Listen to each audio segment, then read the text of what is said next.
ఈరోజు TTD chairman BR Naidu గారి విషయం మీద కౌన్సిల్లో వాయిదా తీర్మానం కోరడం జరిగింది.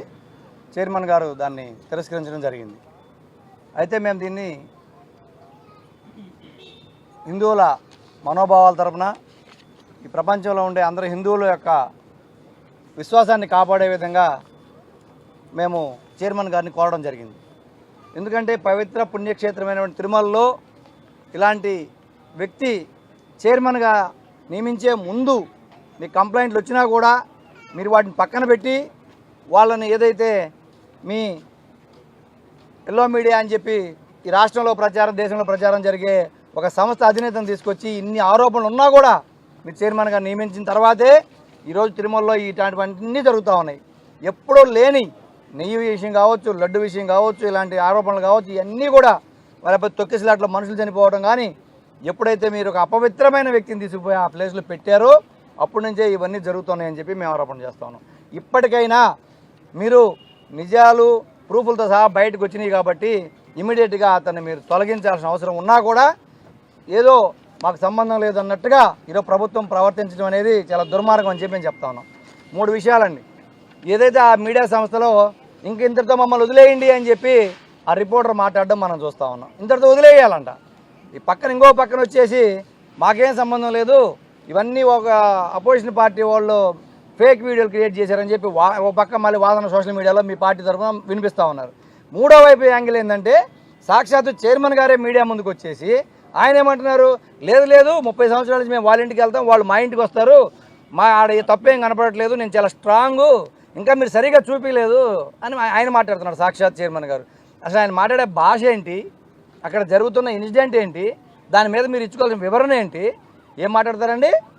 భగవద్గీత 50 లక్షల బుక్లు ప్రింట్ చేస్తే అవి ప్రపంచవ్యాప్తంగా ఉండే హిందువులకి పంచాలని చూస్తే మీరు పంచకుండా మీరు గూడెంలో పెట్టి 35 లక్షల భగవద్గీతలు మగ్గిపోతున్నాయి అని చెప్పి ఏముందా భగవద్గీతలో అని మాట్లాడతావా?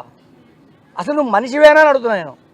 భగవద్గీతలో ఏముంది అనేది కూడా తెలియకుండా నువ్వు ఒక మీడియా సంస్థలను నడుపుతున్నావు. అసలు నువ్వు టీటీడీ చైర్మన్ ఎలా ఇచ్చారు? అసలు మనిషి పుట్టికట్టు పుట్టావు నువ్వు హిందూ మతంలో అని అడుగుతున్నా నేను. భగవద్గీతలో ఏమంటో తెలీదా మీకు? ప్రపంచ దేశాల్లో సాఫ్ట్వేర్ కంపెనీ ఇంత ఏఐ టెక్నాలజీ వచ్చిన రోజుల్లో కూడా ప్రతి సాఫ్ట్వేర్ కంపెనీలో వాళ్ళ ఎంప్లాయీస్కి భగవద్గీత గురించి ఈరోజు క్లాసులు తిప్పే పరిస్థితి ఈరోజు ప్రపంచవ్యాప్తంగా ఉంది. ప్రపంచవ్యాప్తంగా భగవద్గీతకున్న విలువేందో కూడా తెలియకుండా మీకు భగవద్గీతను అవమానించే విధంగా మీరు ఈరోజు మీడియాలో మాట్లాడుతున్నారంటే ఇంతకంటే దారుణం దుర్మార్గం ఇంకొకటి లేదు. మేము క్లియర్గా చెప్తా ఉన్నాం, అసలు మా పార్టీకి కూడా సంబంధం లేదు. ఇది 2 మీడియా సంస్థల అధినేతల మధ్య జరిగే యుద్ధంలో మమ్మల్ని బలిపశువులు చేస్తున్నారు, మమ్మల్ని పావులుగా వాడుకుంటున్నారని చెప్పి నేను చెప్తా ఉన్నా. సోషల్ మీడియాలో లీకులు ఇచ్చింది మీరు, అది బయటకు వచ్చిన తర్వాత ప్రజలు వాడుకుంటారు, దాన్ని ప్రజలు ఫార్వర్డ్ చేసుకున్నారు.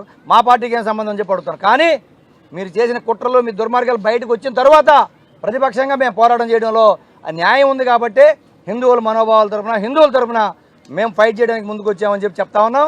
ఎట్టి పరిస్థితుల్లో మీ యొక్క కుమ్ములాటలు ఏదైతే మనందరం కూడా చూసాం, గతంలో ఎస్వీబీసీ చైర్మన్గా ఉన్నటువంటి వ్యక్తిని వెనక నుంచి పట్టుకుంటానని ఒక మాట వీడియోలు కాకుండా ఆడియో బయటకు వచ్చిన దానికే మేము రిజైన్ చేయించిన పరిస్థితి గత ప్రభుత్వం చిత్తశుద్ధికి నిదర్శనం అని చెప్పి అడుగుతున్నా. అదే వ్యక్తిని మీరు మళ్ళీ జనసేనలో చేర్చుకొని ఈరోజు పవన్ కళ్యాణ్ గారు ఆయన సపోర్ట్ చేసే పరిస్థితి.